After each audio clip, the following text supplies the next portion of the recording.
It's man like Dan. Come on! Welcome to Melanated Proud. Today, we've got a special guest, and I don't mean that as an understatement. Like, honestly, this guy is a sensei. He is a public speaker, he's an inspiration. He's just a legend in everything that he does. Like, he's a true fighter, a true warrior, a true great. And I'm not even just saying that. Like, honestly, wait till you hear. So, before we continue, we need to like that button, subscribe, and just join this family because you're going to hear something special today. So, don't even know how you want to be addressed. Call him Nana, call him Mr. Unique Voice. Yep. It's your choice. So, how do you want to be addressed today? Mr. Unique Voice. Mr. Unique Voice. Hell All yeah. right. So, as you can see, this guy is very smiley but humble at the same time, you know? So, we're going to get into it because I know you guys want to just get straight into things, yeah? So, today, I want to go quite deep as well. But we can keep it nice and light at the same time. Pick and mix. Pick and mix, yeah? So, I want us to focus on, like, the importance of the voice. And so, do you want to just quickly share briefly about what you do right now? And then we're going to go towards your childhood, yeah. So just tell us what you do. What I do right now is I work for a local authority by day, assisting local residents having opportunities in the local area in terms of employment. And by night, I'm a disability advocate. So I speak on behalf of disabled people who are going through tribulations and barriers, whether that be housing, education, or employment. So you're here at night. Yeah, man. That's basically what you're saying. So yeah, no, that's nice. That's nice. And so, let's talk about the beginning because I know your story doesn't sound like it's been an easy ride at all. No, it still doesn't seem easy right now. But you was born prematurely. Yes. Was you 6 months? 6 months premature. 6 months premature. Yes, Yep. correct. Yeah. So, what did that mean for your family? I think what it meant for both parents, a sense of being lost. Having a child, their first child to have a disability in the 80s, understanding the ramifications of life change. Would I even survive? Was their main focus. Being in hospital, not like your regular baby, for 2 years, living in an incubator, just to grow. Weighing a bag of sugar and having my organs not being developed was a major withdrawal for my mother. Because as far as she's concerned, she was thinking, wow, she wanted a child, she got a child, but the child's got complications. So in her mind, she was thinking, is it me? Have I done something wrong? And at the time, she was what, 19, 20? So you can imagine coming from Ghana, coming to a foreign land, giving birth to a child with a disability, and having doctors telling you all types of medical jargon that you've not even settled in the country properly. And then your head is spinning because you don't know if your child's going to survive. So it was a roller coaster for both parents. Yeah. And I know, well, I don't know if you want to go into that side as well. So like the other parent, they wasn't so fun on keeping you, I guess. Wasn't so fun, but yeah, I think it seemed like I got my wires crossed in that story. So it was more of asking the doctor if I was going to suffer, then maybe I should be terminated. Oh, okay. Yeah. But how I see it is you shouldn't even be thinking of those things. You've given birth to a child. Yeah. If your child decides to give up, then you give it to God. But if your child has strength and you know your child is fighting, don't make that conscious mindset. And the famous person I'm going to mention, who I don't really see him as an inspiration, but those words he said locked with me. So David Cameron, he had a child that had a severe disability. And he stated in one interview, saying that there's times he wanted to give up. There's times he thought, enough's enough. But then he snapped back into reality and thought, you know what? It's my son. If his condition breaks him down or prevents him from living further, then he will know he's done his best. And I just think it was either an educational thing or it was an educational battle with my father. It could have been handled a lot better, but yeah, it was handled the way it was handled, and we're here today and we live. Yeah, I guess it's the fear of the unknown, but at the same time, you want that belief that things are going to be fine. Also, not to just write things off straight away, like to give yourself a chance. And so, I know that's hurtful to know and also to think about. And so, let's just talk about childhood as well. So going to school and so on, like, how was that? What were the challenges that you was facing, and also what were the sort of difficulties you've been going through since birth? I think education-wise, I didn't see the barriers. I realized that there was a lot of the time I was being home taught, but there was a bigger problem where local authorities at the time saw me as disabled. And in that genre, the 90s, disability was seen as a medical model. So it was more about fixing you than including you. So in their mind, right, young black boy, disability, he needs to go to a SEND school. Not young black boy, mental capacity is still there. Let's put him in a mainstream school. My mother had to fight for me to be in mainstream. And every time she had to fight, I had to be taken out of education and be taught at home. Oh, wow. Because they couldn't decide where I was going, whether it was a SEND school or whether it was mainstream. I did have a taste of SEND. How was it like back in those days? Obviously now it's better. Now it's better. But before, I can only imagine. Back then it was every person with all types of disabilities were marketed as one. So whether you had an amputated leg, cerebral palsy, severe cerebral palsy at that, we were all bunched up into one category.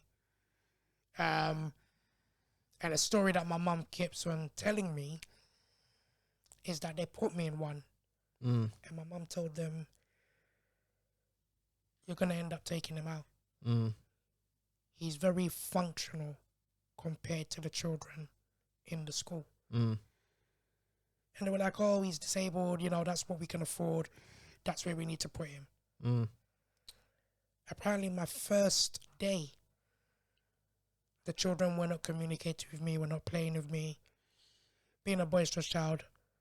Wait, what school was this?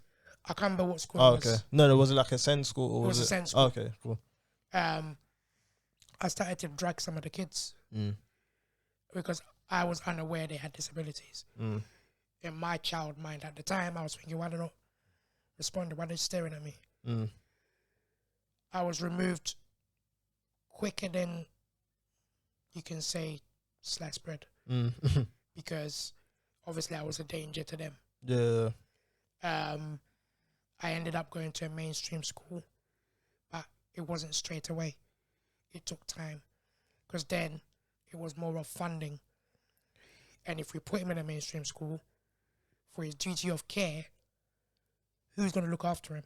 And my mum was like, I can't do it. I'm his parent. You need to hire someone.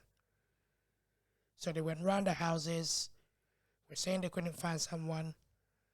My mum ended up putting an advert in the local press at the time, and we found someone who looked after me throughout my time in primary school. And it was regurgitating.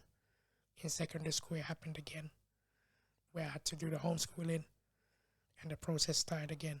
So it's like I moved from one local authority to another, and it's like they all don't communicate. Yeah. And they all do the same thing, which for a person with disability, it's heartbreaking, and it's demeaning, and it's breaking that person's spirit all the time, because just to get education that everybody else does, you're having to fight for it. If I lived in my native Ghana, I would understand. Ghana doesn't have the structure. But over here, a country that is rich, they can practically do what they want with a snap of a finger. And I'm having to fight to be in a classroom just because of nature's debilitation of me. Didn't make sense. Yeah. I never understood it up until primary school. But when I got to secondary school, I used to think, why is my mum always fighting people? I just want to go to school. Yeah. So as I got older and I went into employment. We're going to touch upon that. Okay. Right. I got you. But from the very beginning, you've had to fight. I've had to fight. And that fighting sort of spirit has been instilled or originated from your mum from the beginning. Yeah. And so,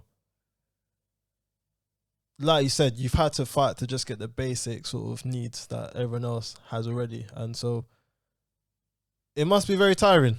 I don't know how tiring it was during school or whether things were all right. Like, how was in terms of school itself? I think I wouldn't say tiring. I felt excluded. I felt isolated. Okay, yeah, cool. My social skills didn't develop at the age it should have. Yeah. Because I was always being yanked out of school.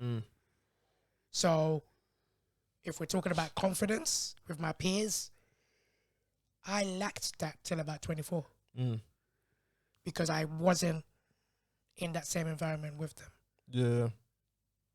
And I remember seeing you say somewhere where like it took 24 years for you to find your voice. Yeah. So was that just figuratively speaking, or was it also in terms of like the medical stuff that he's going through as well? Because I remember you said that you went through like speech language therapy and there was other stuff that you had to do as well to try and elevate your voice. I just realized we haven't really spoken about what it is that is. Okay, so the condition itself is my airway didn't develop with me. Yeah. My voice box didn't develop as it should. So based on that, I had to live with a permanent tracheostomy tube. That enabled me to talk. It caused slight complications of eating. I can eat though. Yeah. I love my food. But I think when I look at growing up, how everything came together, and when I say I found my voice at 24, it was a cattle of everything.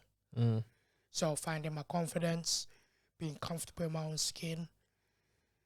At some point growing up, I hated the fact that I had a tube because no one explained to me what it was. I think my parents found it difficult to actually tell me what it was. My mother tried her best. My father just ignored it and was like, oh, it's something you just need to get on with it. So I think what gave me the kick up the backside is when I had my first direct discrimination kind of incident. And that's when I realized, I'm different. Yeah. Was that in school? No, that was in employment. So Wow. So like throughout school, there was nothing. It was. Throughout school, there was a few incidents, but But it didn't really hit you like that. it didn't hit me like that. Okay. And my mum was the shield at the time. Yeah. But in employment, you ain't got your mum to hold your hand. Yeah. Don't we get to employment soon? We'll get to But it's just mad to think that 24 years. 24 years. It's taken a lot of time for you to find yourself. So even an identity. So being able to say who you are, to be confident, to be accepted to some degree. Just living in that sort of silence. Like to me, it just sounds like so mad to even think about, like just being in this sort of like isolated bubble. And I'm just thinking about how difficult that can be for someone to even want to keep persisting, because like that's long. 24 years. that is a long time. Bearing in mind, half the time I didn't know I was different. Yeah. So to me, I knew I had a tube, but I thought I was like everyone else. But then I realized gradually, when winter would hit, I wasn't allowed to play with my friends outside. I was brought into the school and given activities to do. I thought that was odd. And one day, out of frustration, I kicked my teacher. And they brought my mum in. Did they deserve it? You know what? I think they probably did. Yeah. Because I think I just hated the fact that I was getting in tune with my friends, and then I'll be told, oh, it's too cold, you can't play outside. But it was an arrangement from my mother to the school. And this is what I mean about the medical model. Conversations were being had about me, but I wasn't being included in the conversations. So you can imagine a 8-year-old telling an 8-year-old, no, you can't do certain stuff. Lots of hormones raging. And I'm not quite understanding why. And I'm not being told why. So, yeah, it was difficult. So, yeah, you keep talking about not being included. And you're saying that it was more noticeable in the workplace rather than school. Okay, let's go into that. Employment. Employment. Right. So, I think I was naive. So working for public sector body, and I thought, right, they understand disabled people. Yeah. Surely they'll give me my needs, they'll help me out, and they'll support me the best they can. Found out that wasn't the case. Disabled people were actually a statistic. I needed trigger enhancements to manage my condition. I asked them internally. It was like, oh, we can't do nothing until you actually fall sick and we give you a warning. Then we can support you. That didn't sit right with me. I was like, huh? Yeah. So I have to be bad first for you to enable a solution. Okay. Why not? Prevention is better than cure. Yeah. Why not sort the problem, get a solution so it doesn't lead to a catastrophe?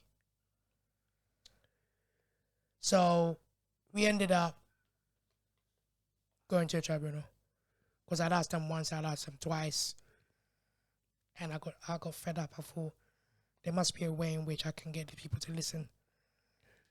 Went on Google and researched local courts. And found out that there was a system called a tribunal. Sounds interesting. Maybe I can apply my madness. When I say madness, I mean my method of getting my voice heard to the courts and see what happens. Went to the court. Judge went through the issues in the workplace. And the judge was like, oh, may I ask, is the young man still employed by the company? And at the time, my union rep said yes. So she was taken aback. She was like, hang on, that's kind of different. Normally when people come here, they're looking to get out. Yeah. You know, they're not with the company. So it's like, it's really different. And that's why I told the judge, I didn't want to leave the employment. I just wanted to be treated fairly. And I thought the 8 days that was given to me to manage my health over a 12-month stretch was not feasible for me to work with. And when they looked at the law themselves and they looked at my condition, they thought I'm at a disadvantage because my condition flares up during the winter. And 8 days, I will completely go past that. Yeah. So I think that was my first taste of being heard. Yeah. Even employment, you said a lot of gems in some of the other stuff, but you'll see them today as well, don't you? But you said 53.3% of people. 53.6. 0.6. Of those that have like disabilities are in employment. Yep. And so there's loads of people that are perfectly able to do certain jobs, but just because they're deemed as having a disability, they're not being included. Yes. And so getting a job itself is hard. Yes. But also when you're in it, you're facing tribulation. Yeah. Yeah. So how does that feel? It's tiring. Yeah. Even before you've started the job, feeling you got money coming in your bank, you're having to argue your existence in that environment, which I think shouldn't be the case. You should go to work, you should be supported, and at the end of the month you get a pay packet and everyone's happy. And the demand of the purple economy is growing because there's a lot of us. There's 14.4 million disabled people in the UK. So we're a big crew. We just want to be recognized and established. And I mean, come on, who wants to live on the state for the rest of their life? Having the state hand money to you. I mean, don't get me wrong, there's people out there that need it. I understand that. But if you're able and you can work, give us a chance to work. Don't put us in a corner and say we're broken, or the term handicapped, which I hate. We're not handicapped. We are just socialized, living our life in a different manner. So the society around us needs to adapt. But in the workplace, it's a repetitive beast that I personally always come against. When you ask for support, you're asking for too much. When you don't ask, why didn't you ask? So you're caught in a hard corner. And you've also got people that are asking you, why are you still working? Yeah.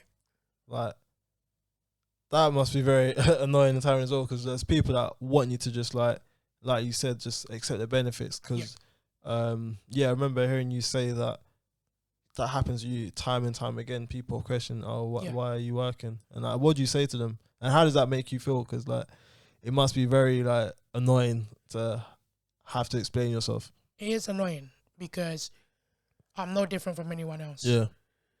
I live my life just slightly completely different because of a condition I live with. Yeah. So who are they to determine what I can and cannot do? But to be professional and to be, open, I have to address them in a way to make them understand that it's my personal choice. And if I can make a difference for someone who wants to work, who has a disability, I would like to be that beacon of hope. Because disabled people, a lot of us, all we need is hope. But we don't get that. We get abuse. We get told we're lazy. We get told we're benefit scroungers. We get told you're no good. Even in the workplace. In the workplace? Managers find ways and means to tear us down. To make you feel that you're most incompetent being in the workplace. Have you got any examples? An example would be when I overheard a manager in one of my ex-employments where a gentleman had dyslexia. And it took him a while to grasp information and to understand the task at hand. I overheard the manager saying, if he can't understand what's going on, what are we going to do with him in the team? Why is he here? And to me, you've not even understood that the individual has an indifference, and you've not tried to meet him halfway to adapt. Straight away, you've written him off before you've get to know him. Or you've written him off because the way he absorbs information doesn't sit with what you envision your team to be. So it's a difficult barrier. Yeah. What about personal ones for yourself? Personal ones for myself. You don't have to go into it. If it's a bit too triggering, you can let it go. It's not by force, but if you want to, innit? If you want to. Yeah. I think an example would be just a manager understanding me and understanding that I learn at a different rate. And I may know my right. I may know my rights. I may know my rights, but at the same time, it takes a lot for me to understand the ramifications of the workplace.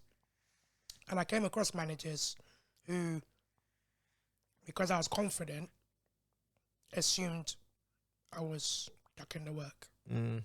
Yeah. And that must be a very difficult thing, because like when you even show any signs of competency, then they might almost dismiss your struggles and any sort of difficulty you have. So there's no like balance. No. It's not there at all. And I think one thing about being a disabled person, you have to be on your A game 100%. Soon as you drop that bar, it's like, oh, he's blaming his disability again. Oh, yeah, he's trying to pull a fast one.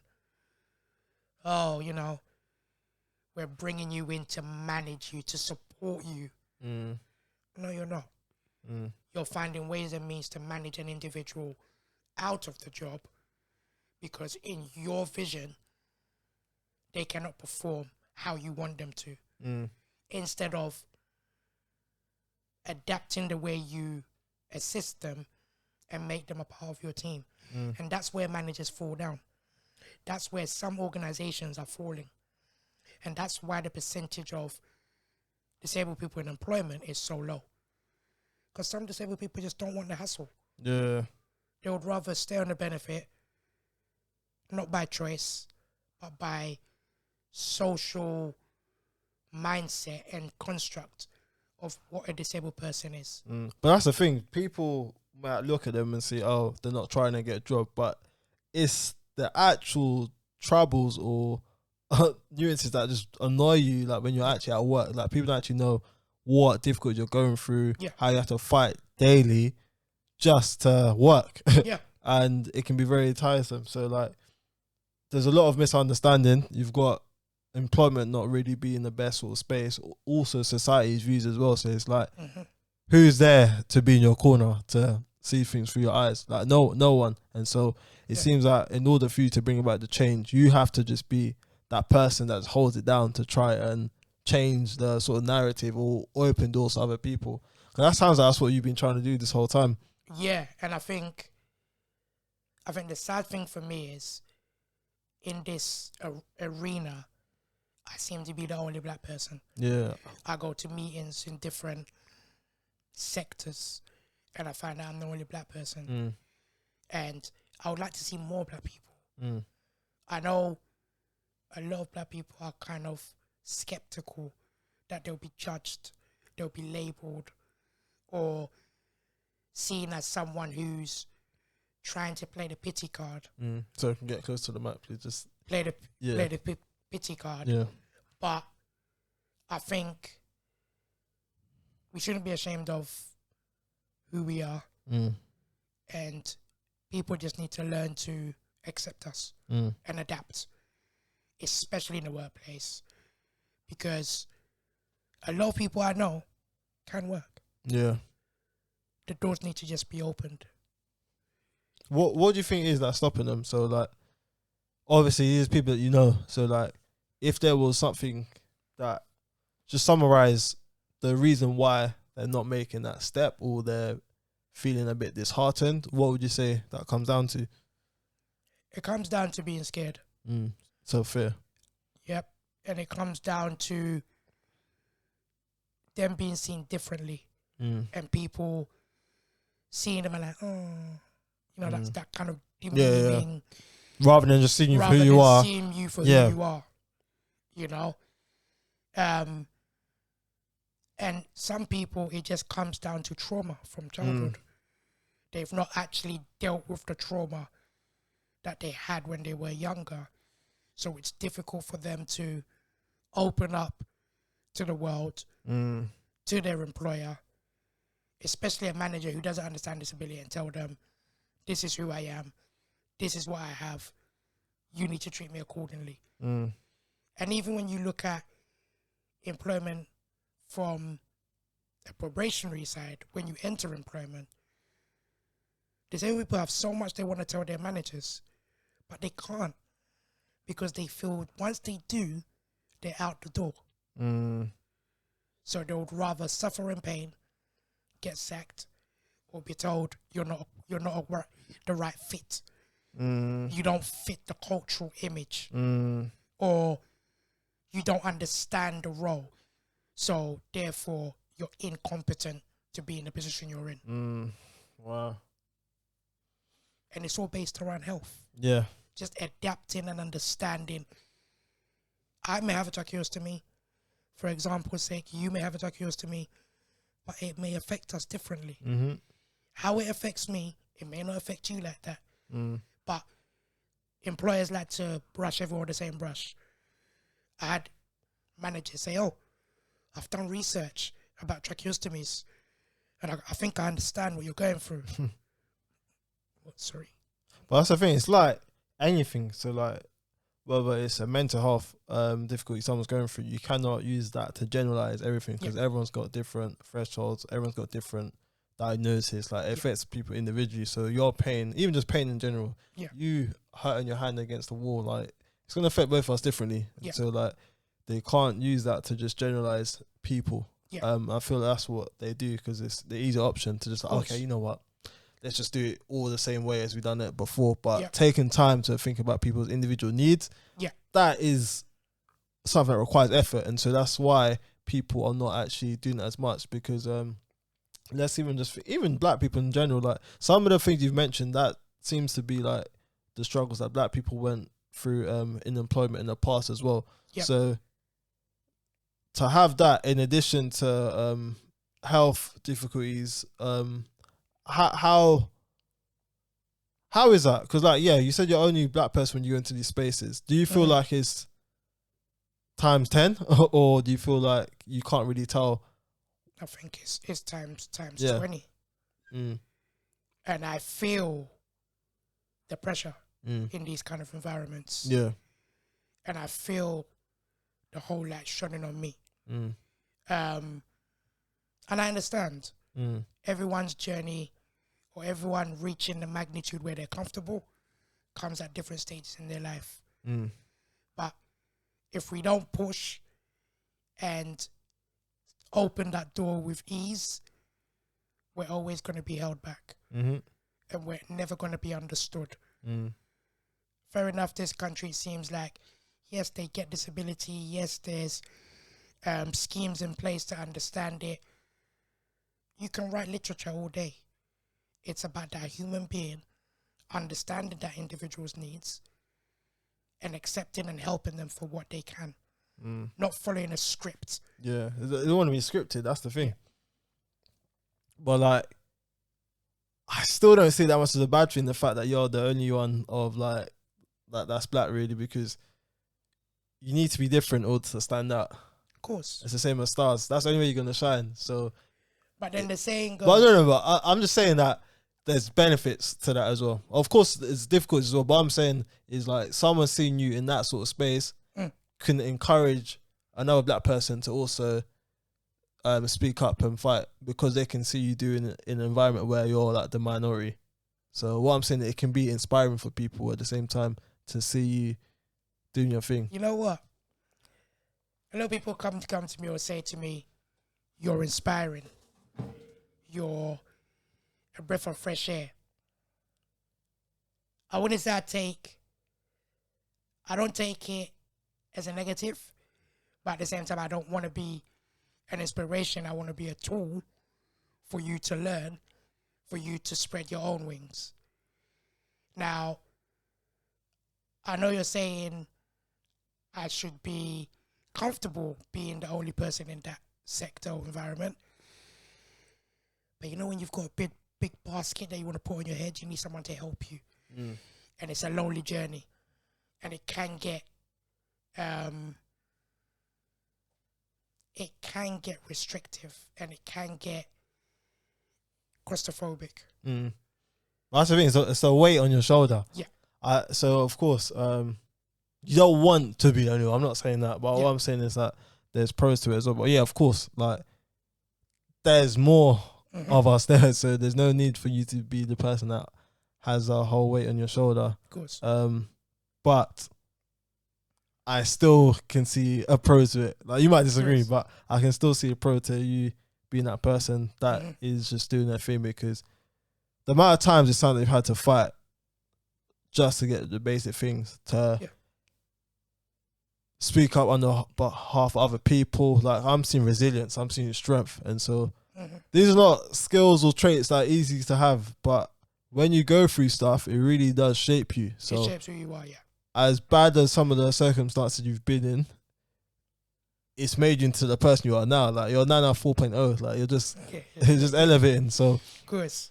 No, it's very interesting, man. Like, there's just so much to take on from that, man, because there's not enough people being utilized. People just writing you off without even giving you the opportunity. Of course. So there's so many roles out there that people can equally do, but for some reason they're not even getting a look in. Nah, or a person can take a personal dislike because the way they see it, you've got a disability and you're being given the world, and they have struggled for whatever reason within their life as able-bodied individuals, and you're getting on the plate. That's not what it is. Yeah, so they're seeing it like handouts. Yeah. Okay. Yeah.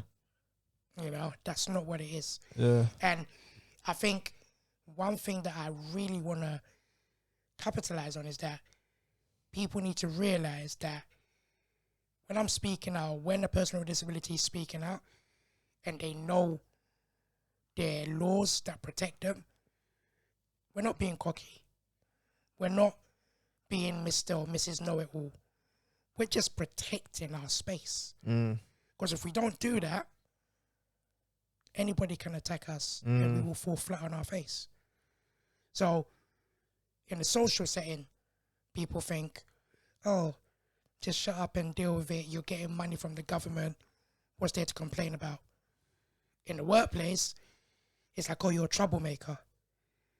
Why are you doing a grievance? Why are you taking us to tribunals? Why are you asking for flexible working? Why are they feeling attacked? It's the other way around. They always think it's an attack. Yeah. So if you're not strong-minded to think, no, I'm not attacking you, I'm trying to educate you, a lot of people fall by the wayside. Yeah.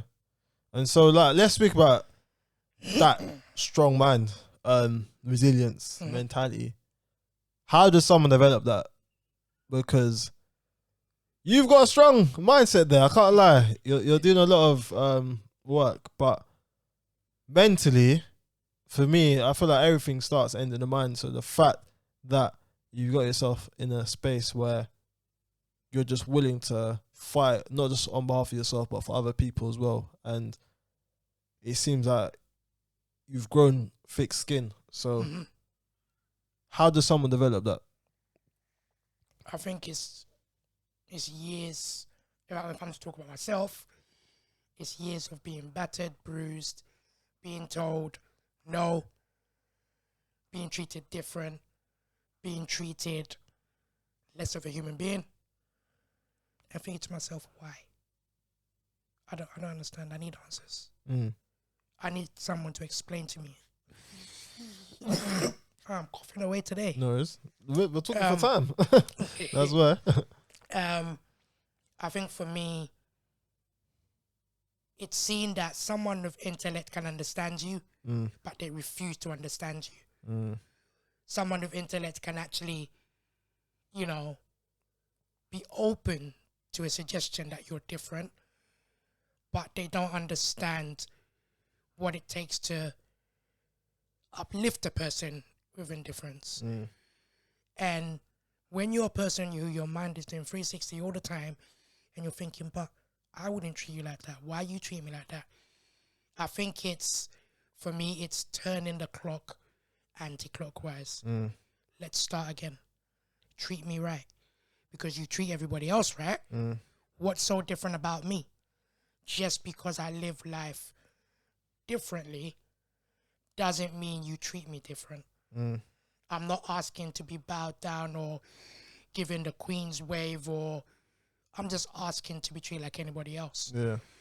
And I think for me, the mental stimulation for me is equality, inclusion, being open and honest, and treating people with humility, having a humus side to establish that we're all people. We were all born, we're all going to live, and at the end we're all going to die. Yeah. So why not have a harmonious environment where everybody, no matter your gender, sexuality, disability, age, let's live in peace and learn to understand each other. Yeah. Rather than, you're too old, you shouldn't be working. Don't you think you should retire? Why should a person retire? If they enjoy working, leave them. Don't you think, Nana, you need to calm down with how you talk, you're breathing, you're gasping? Have I told you that? I don't want to stop talking? No. I want to be heard. When I'm tired, or when I feel my respiratory system is getting a hammering, I will relax. Society is too much in telling us what we can and cannot do. And I hate that. Don't tell me what I can and cannot do because you feel I'm less of an individual. Let me take the risk. Let me establish my parameters, and let me understand what I can and cannot do. Let me make the choice. Because for so long, choices have been made for me. And it's uncomfortable. And it's uncalled for. And I think now is the time where people with disabilities, we need to take back our choices. Alright, I got cut there. Aye, that's a presidential speech right there. Hey, look at the camera, Prime Minister. Next, it's not too late. Not too late. I'll chat to Boris for you. He might nice you. He might. Boris, nice. Nah, let's talk to what's his name, Rishi. Yeah. We'll see. Don't worry. You're his competitor, but he's your up. We can't be friends with him. But, yeah, man. No, but honestly, like what you said is so true. People are constantly trying to place limits on your life when they haven't got the control. No. But they like to act as if they have the control. And so it's all about getting that control back, because many people are going to tell you can't do stuff. But the choice is yours in each scenario, because you decide whether to agree with what they're saying or disagree. Disagreeing might mean you got to fight, and it might be longer. However, agreeing is not going to satisfy your needs. No. And you're the one that's going to be in pain. Yeah. Whilst they're sitting there, cool, relaxed. But it's annoying because, like, even if the person has good intentions, they're placing their fear or fears on you. Yes. Just because they can't see the bigger picture, but you can. So at the same time, we can't always be so annoyed at those people because they can only see what they see, but they don't know what's inside of you. Only you do. So that being said, you shouldn't allow the other person to dictate what you do for your future. No. You know what's inside you, just persist. Yes. That's it. Like, don't stop till the beat stops. yeah. Because how can you listen to someone that doesn't know what's inside of you? Yeah. Like, how can someone who doesn't have a tracheostomy dictate how I live? Yeah. And how I should behave? Yeah. And when I should speak? Yeah. I've had trouble with my voice as it is. Don't you think it's time I talk? Yeah. And let people understand what I'm going through from my lens, rather than from a doctor's lens who's never had the condition, but feels because he's got a PhD or he's studied, he knows better than me. Oh no, these doctors, they don't know when to say they don't know. Sometimes they won't act like they know everything. Like, but that's the thing. They're giving you stuff based on limited information. Yeah, that's it. So even if they were so skilled, they don't necessarily paint the perception or even the notion of hope. They don't do that. No. They're always just like based on stats, facts, whatever. And but theory. Yeah, sometimes it's just their opinion, and their opinion isn't fact. And so you've got to take yourself to, I don't know, your room, wherever it is, and just build yourself up and give yourself that belief. Because like you said, you live on hope. And I feel like that's people in general, like just a society, we all need hope. Yeah. But if people are trying to take that away from you, what do you have to live for? If people are trying to take it away from you, like without any hope, what do we have? Without any hope, you don't have anything. Yeah. But if people are trying to take it away from you, I'm snatching that back like yes, until I was gold. I'm snatching it because I know that's going to enable me to be a better version of myself. And without hope, who am I? Yeah, it's facts. It's facts. So like when people's hopes are being challenged, what do you suggest that they do? Because you see it time and time again. I think when you realize that your hope is being saturated away from you, you need to firstly question whether you've got the strength to do it, to actually ascertain it back. Because not a lot of people do. Some people are tired because they've been kicked from pillar to post for so long. It's damaged on their psyche. It's damaged on their physical body. And they can't. So you really need to ask yourself if you're ready for this challenge. Because the fight is like living Groundhog Day. And I've noticed that with myself. When I've moved from employer to employer, the cycle starts again. And it's the same problem, but different figureheads. So I think you need to be mentally strong. You need to understand that you're different. And don't take what people say too personal. Because if you're going to take everything people say personal, you're going to be beefing everyone. You're going to be warring everyone. People have an opinion. And I always like to use this phrase. We all have a mouth. We're all entitled to speak. How we digest the information and how we proactively regurgitate it back out, we are in control of that. Yeah. So we just need to be mindful of our own environment, our own strengths, and just make sure we're ready to fight within reason, with understanding, and knowing the framework and the laws that protect us as disabled people. Yeah. I remember there was this phrase that you used as well. You said like, we're all vehicles. You may be going to different. We might be going in different directions. We're all vehicles. We're all driving to a destination. We're just taking different paths to get to the same location. Oi! That was a good one. I was like, hey, no, you went in for that one. But it's true. It's true. And so like, for me, any sort of struggle doesn't mean it's the end. Like, we all have different starting points. We all have different limitations, but we still have ability. Like, a unique ability. Unique ability, yeah. You can be fully functioning, but you still might not. Well, you might think you're fully functioning, but you might not be able to use those functions, of course, effectively. Like, you could be using your voice better than some people whose voice that are fully intact. Of course, and it's all about mindset as well. It's more about just using whatever you've got. So like, yes, I don't know, your left hand might not be usable, but your right hand is. Of course. You're not good with your left foot, use your right foot. Use your right foot. You might be blind, but you can hear. You might be deaf, but you can see. Like, what can you use to make your life worthwhile? But it's all about focus. Sometimes people want to focus on what it is that they don't have. Of course. Rather than focus on what you do have. Because have. if you put all your energy into what you have, that is power. Like, that is how you can fully become the person that you're destined to be. Yeah. And yeah, just be able to work in full flow. So like, I think that's what people should be focusing on, what they can do with what I guess what God's given you. Like, what can you use? Definitely. And so for me, yeah, that is the main focus. It's just like what JF Kennedy said.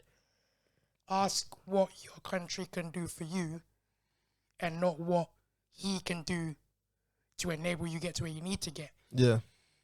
Your country can do so much for you. You can do so much for yourself.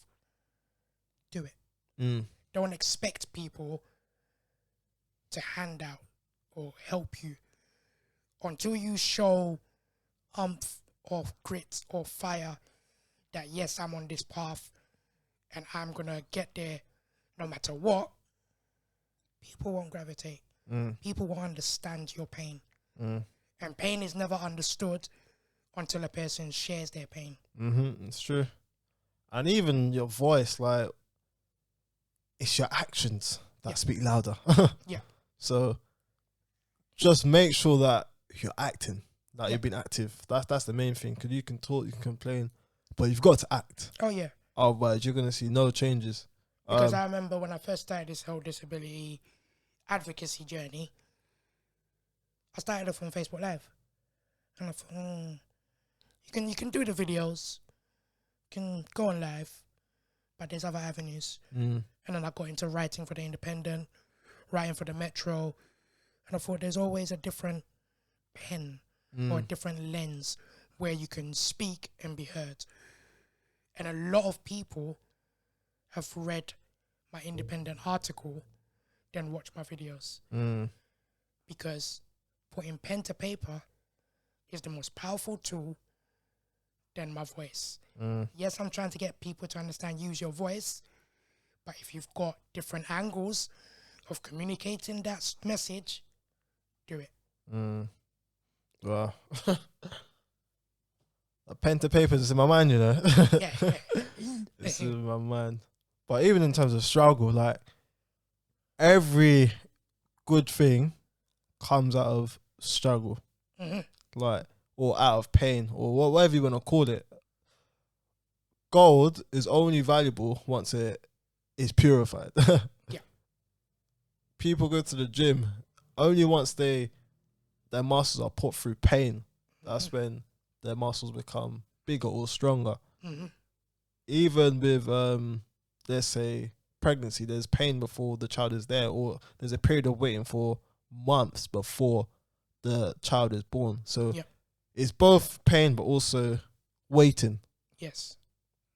Like planting a seed, like the fruit doesn't come the next day. It's got to stay underground. The seed has to die first, and then it's gonna come out as well. But you still got to water it. Yeah. You still got to do the things that you need to do in order for it to grow. And in the right season, eventually it will bear fruit. So like, it's a journey. That's the point I'm making. Like, and I think even you saying that has got a light bulb in my head. It's society has so much in a rush for people with disability to catch up. It's like, yeah, come on. We take time. We germinate at different rates. You can plant us all around in fertilized soil, but it doesn't mean we're going to grow at the same rate. So people just need to understand disability is something that no man will understand. The only people that will understand is people going through it. And society just need to be the water that nourishes the soil. And then we will grow at our different rates. And you can determine whether you're going to pluck us or whether you're going to leave us to die. but you still get the bees that will come around and pollinate. So you're good. You're good. You're good. No, it's true, man. But you've also got to plant the seed first. There you go. And you can't keep planting different seeds until you've finished watering what you started. Yep.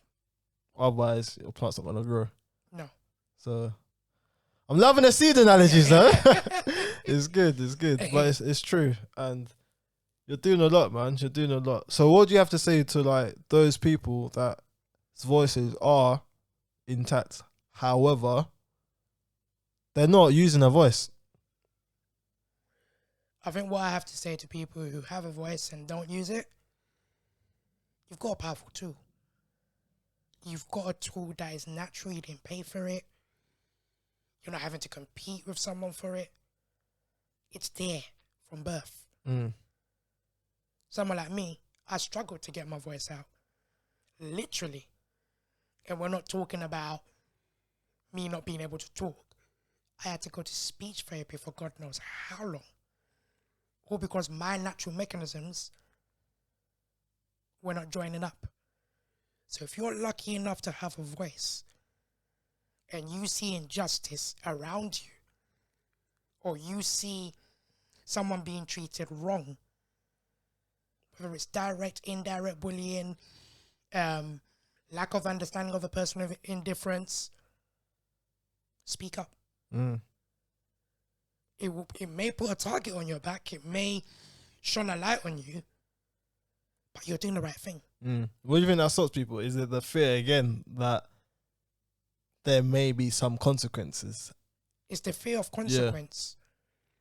And it just reminds me of an example, which I'm not going to get into, but where someone I know can speak up on a situation that's happening, but they'd rather not. And you know what the person is doing is wrong, but you have to speak on it. Because if you don't speak on it, the culture just evolves, and then it becomes the norm. And then disabled people are continued to be treated unfairly. So the next person will come, and the next person will come. And when will the cycle break? Yeah, sure. Like every person is a vital player. Yeah. Everyone has the power to roll the dice. Whether it will land on 6, that's a here nor there question. It will land on a particular number. Roll with that number. And make sure you make it count. Aye, you're reading too much. Nice analogy. I can't keep up, you know. Me and my one seed one, that's all I got. But no, that's facts. It's facts. How do you grow? How do you grow as a person? I think you grow with society's image of you not wanting you. You grow with that mindset that you're not wanted. So you then have to... So is it acceptance? It's acceptance. Okay. You have to crave that want. Now, it's not... People see it as a negative. People see it as a cry for help. Sometimes it's not, you know. Sometimes it's asserting yourself in society because you've already been pushed out before you were even put in. So you may have been born into the world, but are you actually in the world? Are you actually in society? No. You're not. So I think it's more of asserting your presence.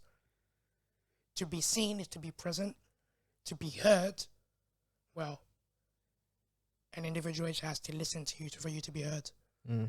So you need to consider how you see yourself in society, how people make you feel, and combine that and live a life where you're a positive being.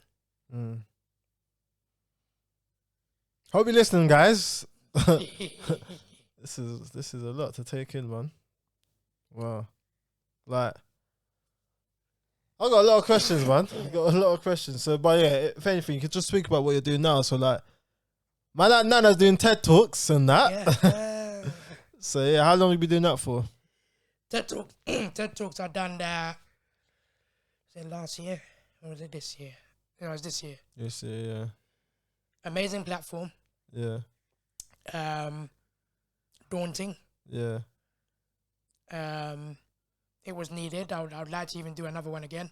Yeah. So anyone on TED, the actual TED Talks platform, watching this, I want to do another one. It's a daunting platform. And the reason why I say it's daunting was everyone is listening to you. Yeah. The whole focus from the time you open your mouth to the threads of what you say, everyone's wondering, how can that impact me? Yeah. What change can I make in my life? And you want to do a talk that impacts. Now, that was my first talk. Yeah. And in my mind, I think I gave brief perception of a life of a person with disability. Yeah, like it was, I think it was like 15 minutes all the time. Yeah, but it was good. Yeah. It's good, yeah. But I think my reasoning for being on that platform and how I got into that platform was just me being me. I didn't pretend to be someone I wasn't. I didn't cry wolf. And I think it's just a genuine side to me of wanting people to be heard, wanting people to be comfortable in their skin, wanting people to grab opportunities with both arms, legs, and your mental psyche, and just be recognized that no matter your tribulations, no matter your setback, that red dot is the place to be. Because you can be heard and seen by the world.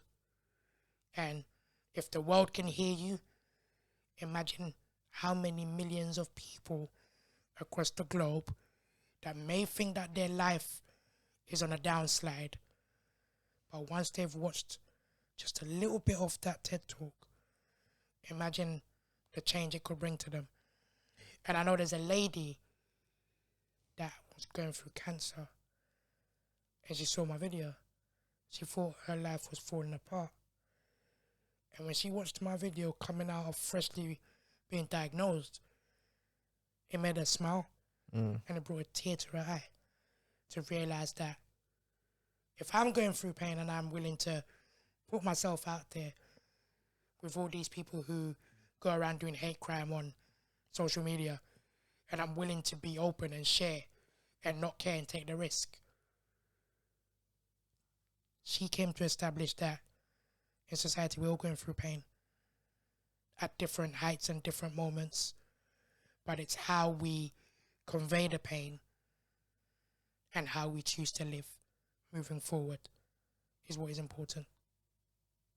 Wow! Hey. You got me. I was in a trance. I was like, whoa. This is mad, getting it live. This is way better than TED Talks. I can't lie. But TED Talks are good. You're good. But no, honestly, I was just soaking that all in. It's so true what you said. So true. Yeah, I'm speechless. I can't lie. You're saying a lot of stuff here. I'm definitely gonna watch this over myself a few times and just take some notes, man. Surprised you're speechless, because boy, no. I know you can talk. You got me. But in terms of setbacks, that's what I want to talk about before we close. How does someone deal with setbacks? Like how do you turn defeat into victory or struggle into victory? Defeat, struggle, for me, it's a lesson. You look at, a lot of people like to take the defeative kind of path and think, I didn't get that job, or I didn't get that opportunity, so I must be rubbish, or someone telling you you're not good at something, so you start to believe you're not good at it. Take those experiences and tell yourself you are good. Keep persevering. Obviously, look at where you went wrong and pick from where you were right to where you were sliding, and merge the two and try to take a positive out of it to be significant, better than what you were before. There's a saying, you don't compete with others, but you compete with who you were yesterday. So I may have not been good yesterday, but today is going to be a better day. And I'm going to make sure that the failures I had in the past will be my triumphs and positives for the future moving forward. That's all I could do. Hey, I hope you're clicking at home as well. Click. That's a lot. What would you say is your main drive in life? Main drive is people just being open and loving to one another. It doesn't cost a lot to be kind to people. It doesn't cost a lot to help someone move on to the next step. I think we're in a society where everyone's about self, trampling over someone to get the next promotion, trampling over someone to get the latest car, trampling over someone to either get the most beautiful girl, the most beautiful guy. Life shouldn't be about that. I think for me, it's about seeing everyone as equal, no matter your wealth, no matter your social connections, no matter the place you live, the car you drive. We're all one. And let's live life on a level playing field. Your money doesn't make you more important than me. Your connections don't make you more valuable than me. However, how you treat me and how you understand people from different walks of life make you the master of your kingdom. All right, I won't click this time. I won't click this time, but I'm tempted. No, but honestly, it's true. Okay. What would you like to share with people in terms of like your socials? I don't know what else you're into. Have you got your own business going? I don't know. Like, tell us. So, Unique Abilities Ltd is a social enterprise which runs on doing talks in schools, speaking to young people about disability, intersectionality, differences of people with different disabilities, how to maneuver yourself through society. How can they get in contact with you? Get in contact with me on Twitter. So it's Mr_unique_voice. Instagram's the same. I also write for the Independent. And that's the same as well. If you type in Mr. Unique Voice, it will come up online anyway. And also LinkedIn, which I use productively.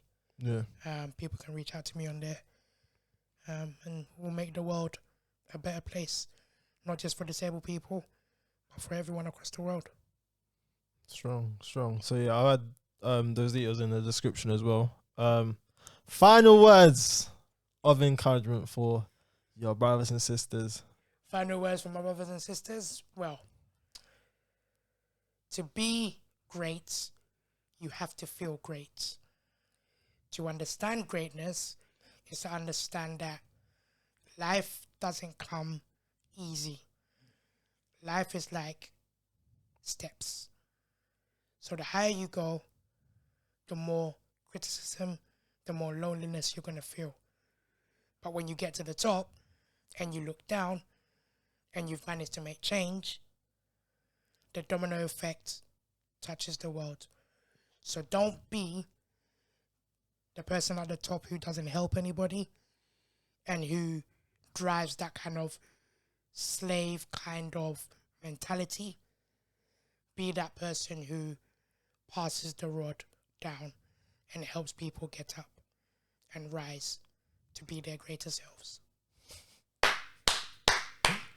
Man, like Mr. Unique Voice. Now, honestly, it's been a pleasure having you on. Like, pleasure coming on. Yeah.